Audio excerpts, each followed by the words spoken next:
શ્રી ગણેશાય નમઃ. મિત્રો, આપ જોઈ રહ્યા છો યુટ્યુબ આપણી ચેનલ આવો સત્સંગમાં આપ સૌનું સ્વાગત છે.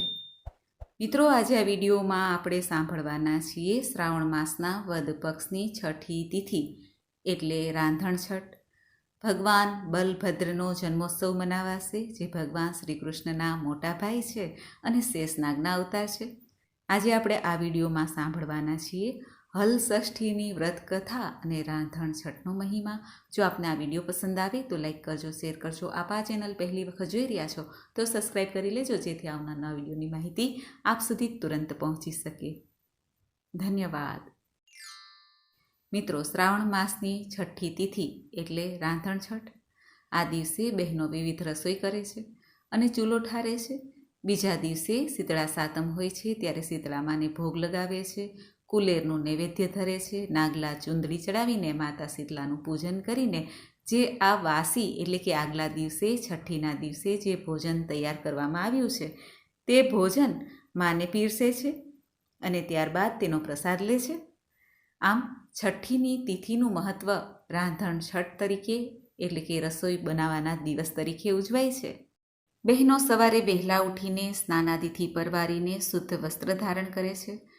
આપણા ઈષ્ટદેવની પૂજાની સાથે ભગવાન સૂર્યનારાયણ દેવની પૂજા અર્ચના થાય છે, કારણ કે સૂર્યનારાયણ દેવને છઠની તિથિ પ્રિય છે. છઠ્ઠી મૈયાની પણ પૂજા થાય છે. ગુજરાતની બહાર તો શીતલા માતાનું વ્રત જ એટલા માટે થાય છે કે આપણા સંતાનની રક્ષા થાય, આપણા ઘરની રક્ષા થાય, સુખાકારી રહે, સ્વાસ્થ્ય લાભ થાય. કારણ કે રોગ તો અનેક પ્રકારના હોય છે, તે રોગમાંથી રક્ષા કરવાવાળી માતા શીતલા છે. એટલા માટે આજે છઠની તિથિના દિવસે ઘરની સુખાકારી, સ્વાસ્થ્ય માટે, માતાજીના આશીર્વાદ પ્રાપ્ત કરવા માટે બહેનો આજે જ તૈયારી કરવા લાગે છે. રાંધણ છઠના દિવસે ચૂલો ઠારવાના શુભ મુહૂર્ત વિશે પણ જાણી લઈએ. બહેનો આમ તો સાંજે જ ચૂલો ઠારે છે અને આજે ગુરુવાર પણ છે, માટે ચૂલો ઠારવાનું સાંજના સમયે શુભ મુહૂર્ત છે લગભગ 5:30થી લઈને 10 વાગ્યા સુધીમાં, જેમાં શુભ અમૃત અને ચલ ચોઘડિયું છે. આમ તો ચોઘડિયા ન જોઈએ તો પણ અગ્નિ શાંત ગમે ત્યારે કરી શકાય છે, જ્યારે પણ રસોઈ પૂર્ણ થાય. અને 12 વાગ્યા પહેલાં ચૂલો શાંત કરી દેવો જોઈએ. અને સવારે વહેલા ઉઠીને ચૂલાની પૂજા થાય છે, ત્યારબાદ શીતળા માતાની પૂજા થાય છે. સવારે વહેલા ઉઠીને ત્યારબાદ ચૂલાની સાફ સફાઈ કરીને ચૂલાને નાગલા ચૂંદડી ચડાવીને કુલેરનો પ્રસાદ ધરવો અને માતા શીતલાનું સ્મરણ કરીને શ્રીફળ વધેરી શકાય છે. માતાને નાગલા ચૂંદડી ચડાવાય છે. મંદિરે જઈને પણ પૂજન કરી શકાય છે અને ઘેરે પણ પાણિયારે પૂજન કરી શકાય છે. માતા શીતલાને કુલેરનો પ્રસાદ ધરાવાય છે. ઘઉંના લોટની કુલેર હોય છે કે બાજરાના લોટની કુલેર પણ હોય છે અને ઠંડુ ભોજન હોય છે. જેનો જે નિયમ હોય એ પ્રમાણે માતા શીતલાની પૂજા અર્ચના કરાય છે અને કથા સંભળાય છે. આ શ્રાવણ માસના વદ પક્ષની છઠ્ઠી તિથિ એટલે બલભદ્ર ભગવાનનો જન્મોત્સવ. ભગવાન શ્રી કૃષ્ણના મોટા ભાઈ છે. કહેવાય છે કે એક વખત ભગવાન વિષ્ણુને શેષનાગજીએ પ્રશ્ન કર્યો કે હે પ્રભુ, હું આપના શ્રી ચરણોમાં હંમેશા સેવામાં અવિરત રહું છું, છતાં કોઈ મારી સામે જોતું પણ નથી. ત્યારે ભગવાન શ્રી નારાયણે શેષનાગને કહ્યું કે તમે સતયુગમાં મારા નાના ભાઈ થયા હતા લક્ષ્મણજી તરીકે અને હું રામ. જ્યારે દ્વાપર યુગમાં તમે મારા મોટા ભાઈ થશો, જેને હું દાવ કહીશ, અને હું તમારો નાનો ભાઈ કૃષ્ણ બનીશ. આમ ભગવાન નારાયણના મોટા ભાઈ તરીકે બલભદ્રજીનો જન્મોત્સવ મનાવાય છે. માટે છઠની તિથિએ ભગવાન બલભદ્રનો જન્મોત્સવ મનાવાય છે અને અષ્ટમી તિથિએ ભગવાન શ્રી કૃષ્ણનો જન્મોત્સવ મનાવાય છે. જ્યારે દેવકી અને વસુદેવજીના લગ્ન થયા ત્યારે કંસ તેમને સાસરે મૂકવા જતા હતા રથમાં. ત્યારે આકાશવાણી થઈ કે હે દુષ્ટ, તારો હવે અંતિમ સમય આવી ચૂક્યો છે. આ તારી બહેન દેવકીનો 8મો ગર્ભ તારો કાળ છે. કંસને લાગ્યું કે દેવકીનો અંત કરી દઉં, તલવાર ઉગામે છે. પરંતુ વસુદેવ કે જે દેવકીજીના પતિ હતા તે સત્યવાદી હતા. તેમણે કંસને વચન આપ્યું કે હું દરેક જ્યારે પણ પુત્ર મારા જન્મશે ત્યારે એ પુત્રને હું તમને સોંપી દઈશ. કંસે વસુદેવના વાત ઉપર વિશ્વાસ કર્યો અને તેમને કારાગૃહમાં પૂરી દીધા.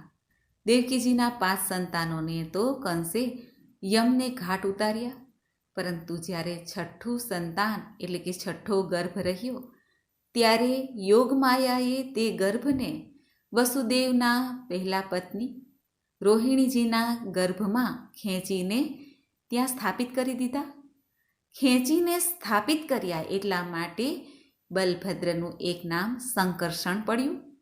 જ્યારે દેવકીજીનો ગર્ભનો અંત થયો તો બધાને આશ્ચર્ય થયું કે ગર્ભ ગયો ક્યાં? ભગવાન શ્રી કૃષ્ણનો મધ્યરાત્રિએ જન્મ થયો હતો. વસુદેવજી નાનકડા લાડકવાયા કૃષ્ણને લઈને યમુનાજી પાર ઉતારીને નંદજીને ત્યાં મૂકી આવે છે, યશોદાજીને ત્યાં, અને ત્યાંથી જે તેમની દીકરી હતી તેમને લઈ આવે છે, જે સાક્ષાત યોગમાયા છે. કંસને એવું થયું કે દીકરી ક્યાંથી ઉત્પન્ન થઈ? દીકરો આવવાનો હતો ને. દીકરીને જ્યારે કંસે મારવા માટે ઊંચો હાથ ઉગામ્યો કે યોગમાયા પ્રગટ થયા અને કહ્યું, હે કંસ, તારો કાળ જન્મી ચૂક્યો છે. ત્યારે કંસને થયું કે આવું કેવી રીતે બને? વસુદેવ અને દેવકીને તો કારાગૃહમાં પૂર્યા હતા, તો મારો કાળ બીજે ક્યાં જન્મે? આમ વિચારીને તે વૃંદાવનમાં અને જ્યાં જ્યાં નાના બાળકો હતા તેનો અંત લાવવા લાગ્યા. બળભદ્રજી કે જે કૃષ્ણના મોટા ભાઈ હતા તે ગર્ગાચાર્ય જાણતા હતા, માટે તેઓ નામકરણ કરવા આવી જાય છે અને બલભદ્રજી અને નાનકડા કૃષ્ણ છે, જે અત્યારે તો કોઈને ખબર ન હતી કે દેવકી અને વસુદેવના પુત્ર છે. લોકો એમ જ જાણતા હતા કે યશોદાજી અને નંદજીના પુત્ર છે કન્હૈયા. ગર્ગાચાર્ય નામકરણ કરવા આવે છે અને બળભદ્રજીનું નામકરણ કરે છે અને કહે છે કે બધાના હૃદયમાં રમણ કરનાર હોવાથી તેમનું નામ રામ પડશે. બળમાં ઘણા ઉચ્ચતમ હશે માટે બલભદ્ર થશે. તેઓ યદુવંશીઓને એક સાથે જોડી રાખશે એટલા માટે તેમનું નામ સંકર્ષણ પડશે. આ રીતે બલભદ્રજીનું નામકરણ થાય છે અને કૃષ્ણના તો 1000 નામ છે એવું કહેવાયું છે. યુગે યુગે તેનો રંગ અને તેના નામો બદલાતા રહે છે. ગર્ગાચાર્યએ નામકરણ વિધિ પૂર્ણ કરીને ચાલતા થયા. હલષષ્ઠીના એક મહિમા તરીકે બાળકોની રક્ષા માટે બહેનો, ગર્ભવતી મહિલાઓ, માતાઓ આ વ્રત કરે છે. હલષષ્ઠીનું વ્રત કરવાથી બાળકોની રક્ષા થાય છે. કહેવાય છે કે જ્યારે દેવકીજીના બધા સંતાનો મૃત્યુ પામતા હતા ત્યારે તે ઘણા દુઃખી હતા. તેથી નારદજીએ કહ્યું કે હે દેવી, તમે હલષષ્ઠીનું વ્રત કરો, તમારો બાળક અવશ્ય જીવશે. ત્યારે દેવકીજીએ હલષષ્ઠીનું વ્રત કર્યું હતું એટલા માટે જ બલભદ્રજીની રક્ષા થઈ અને ત્યાર પછી ભગવાન શ્રી કૃષ્ણની પણ રક્ષા થઈ હતી. આમ હલષષ્ઠીનો મહિમા છે. આખા ભારત વર્ષમાં હલષષ્ઠીનું વ્રત ભક્તો કરે છે. આ ષષ્ઠી તિથિને લહલહી છઠ, હર છઠ, હલ છઠ, તીની છઠ અથવા તો ખમર છઠ તરીકે ઓળખાય છે. આ છઠના દિવસે અનાજ કે શાકભાજીનું સેવન થતું નથી અને આ વ્રત કરનાર ગાયનું દૂધનું સેવન પણ કરતા નથી. ભેંસનું દૂધ લઈ શકે છે અને ફળ ફલાદી લઈ શકે છે. આજે ખેતરમાં હળથી જે શાકભાજી ઉગે છે, અનાજ ઉગે છે તેનું સેવન થતું નથી, કારણ કે બળભદ્રજીના હાથમાં હળ છે, ગદા છે અને પાસ છે. ભગવાન બલભદ્રજીએ નીલા વસ્ત્ર ધારણ કર્યા છે. આવા બલભદ્રજીની આજે પૂજા ઉપાસના થાય છે. બલભદ્રજીનો જન્મ આજના દિવસે થયો હતો એટલા માટે આજે હળની પૂજા થાય છે. ખેતર ખેડાતું નથી અને આ વ્રતનો પ્રભાવ એવો છે કે આ વ્રત જે કોઈ ભક્તો કરે તેના સંતાનની રક્ષા થાય છે, સંકટમાંથી સંતાનોને મુક્તિ મળે છે. હલષષ્ઠીની પૂજા વિધિ કંઈક આવી છે. આજના દિવસે સવારે વહેલા ઉઠીને સ્નાનાદિથી પરવારીને શુદ્ધ વસ્ત્ર ધારણ કરીને આજે પૂજા સ્થાનને સાફ કરીને ભેંસના ગોબરથી લીપીને તેમાં એક તળાવનું ચિત્ર બનાવાય છે અને તેમાં એક કાંટાળી જાળીવાળું બોરડીનું ચિત્ર બનાવાય છે. ત્યારબાદ કુશ ઘાસ છે, પલાસનું પુષ્પ છે, મહુવાની ડાળી છે અને આ બધી ડાળીઓને તળાવની આસપાસ રોપી દેવામાં આવે છે, ગોઠવવામાં આવે છે. અને 7 અનાજનું ધાન, જેમાં મકાઈ, ઘઉં, જવ, ચોખા, અડદ, મગની દાળ, તુવેરની દાળ, આ રીતે સપ્તધાન લઈને એક પાત્રમાં રાખવા, જેને સતનાજા કહેવાય છે. ત્યારબાદ ઘઉંના જ્વારા વવાય છે, તેનાથી બલભદ્રજીની સેવા પૂજા થાય છે. બલભદ્રજીને આભૂષણ, હળદરથી રંગાયેલા વસ્ત્ર, નીલા વસ્ત્ર ચઢાવાય છે.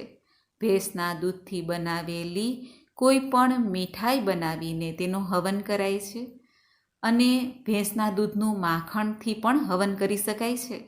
ગાયના દૂધથી બનાવેલી કોઈ પણ વસ્તુનો ઉપયોગ આજે થતો નથી. ત્યારબાદ હળછઠની કથા સંભળાય છે. આવો આપણે સાંભળીએ હળછઠની કથા. હળછઠ કે હલષષ્ઠીની કથા અનુસાર એક ગ્વાલિન હતી. તે ગર્ભવતી હતી. તે પોતાના બાળકને જન્મ દેવાની જ હતી. એ પહેલાં એને થયું કે ગાયનું દૂધ દોયેલું પડ્યું છે તો તે વેચી આવે અને પૈસા કરી લે. આમ વિચારીને તે વેચવા માટે નીકળી, પરંતુ રસ્તામાં જ તેને પ્રસવ પીડા થઈ. તેથી તે એક બોરડીના ઝાડ નીચે બેઠી, જ્યાં તેણે એક બાળકને જન્મ દીધો. તે દિવસે હલષષ્ઠી હતી. થોડી વાર વિશ્રામ કરીને તે બાળકને ત્યાં સુડાવીને દૂધ અને દહીં વેચવા માટે બાજુના ગામમાં ચાલી ગઈ. અને હળષષ્ઠી હતી એટલે ગાયનું દૂધ તો કોઈ લે નહીં, એટલે તે ખોટું બોલીને ભેંસનું દૂધ છે એમ કરીને તે વેચવા લાગી. બધાએ દૂધ લીધું અને આ કર્મના કારણે તે બોરડી પાસે તેનું જે નાનકડું બાળક સૂતું હતું, ત્યારે તે નાનકડા બાળક ઉપર તે ખેડૂતનું ભૂલથી હલ લાગી ગયું, જેથી બાળકની ચામડી ચીરાઈ ગઈ. ત્યારે ખેડૂતને ઘણો પસ્તાવો થયો. તેણે તે કાંટાળા વૃક્ષમાંથી કાંટા લઈને તે બાળકના જે ચીરા હતા તે સાંધી દીધા અને તે ત્યાંથી ચાલ્યો ગયો. થોડી વાર પછી ગ્વાલિન દૂધ વેચીને બાળક પાસે આવે છે, ત્યારે જુએ છે કે પોતાના બાળકની તો દુર્દશા થઈ ગઈ હતી. તેને ખબર પડી કે આ બધું મારા કર્મનું ફળ છે કે મેં ખોટું બોલીને ગાયનું દૂધ વેચ્યું અને બધાને પાપમાં નાખ્યા. ત્યારે તે ગ્વાલિન પોતાના સંતાનને લઈને તે ગામમાં જાય છે અને બધા પાસે પોતાની ક્ષમા પ્રાર્થના કરે છે કે પોતે લાલચમાં આવીને ખોટું બોલીને ભેંસનું દૂધ છે એમ કહીને ગાયનું દૂધ વેચ્યું છે, માટે એને ક્ષમા કરવામાં આવે. એના સંતાનને ઘણી પીડા છે. ત્યારે ગામ લોકોએ વિચાર્યું કે ગ્વાલિન સાચું બોલે છે, એટલે તેઓએ તેને ક્ષમા કરી દીધી અને કહ્યું કે તારા સંતાનની રક્ષા દેવી ષષ્ઠી કરશે. અને ગામ લોકોના આશીર્વાદથી ગ્વાલિનનું તે સંતાન તુરંત જ સાજું થઈ ગયું અને તે હસીને રમવા લાગ્યું. આ બધો હલષષ્ઠીનો પ્રતાપ હતો. એક અન્ય કથા અનુસાર દ્વાપર યુગમાં એકવાર ભગવાન શ્રી કૃષ્ણ ધર્મરાજ યુધિષ્ઠિર પાસે ચર્ચા કરતા હતા. ત્યારે યુધિષ્ઠિરે ભગવાનને કહ્યું કે હે પ્રભુ, કોઈ એવું વ્રત બતાવો કે જે સંતાન સંબંધી કોઈ પણ સમસ્યા હોય તે દૂર કરે, સંતાનની રક્ષા કરે. ત્યારે ભગવાન શ્રી કૃષ્ણ યુધિષ્ઠિરને કહે છે કે હે રાજન, હલષષ્ઠી સમાન કોઈ બીજું વ્રત નથી જો સંતાનની રક્ષા માટે વ્રત કરવું હોય તો. ત્યારે યુધિષ્ઠિર ભગવાન શ્રી કૃષ્ણને કહે છે કે પ્રભુ, આ વ્રત ક્યારે કરવું, કેવી રીતે કરવું? ત્યારે ભગવાન શ્રી કૃષ્ણ મહારાજ કહે છે કે હે રાજન, આ વ્રતનો આરંભ મારી માતાએ જ કર્યો હતો, એટલે કે દેવકીજીએ. મારા માતા પિતાના 5 પુત્રો કંસે મારી નાખ્યા હતા. ત્યારે દેવકી માતા અત્યંત ઉદાસ હતા. ત્યારે નારદજીએ જ આ વ્રત કહ્યું હતું.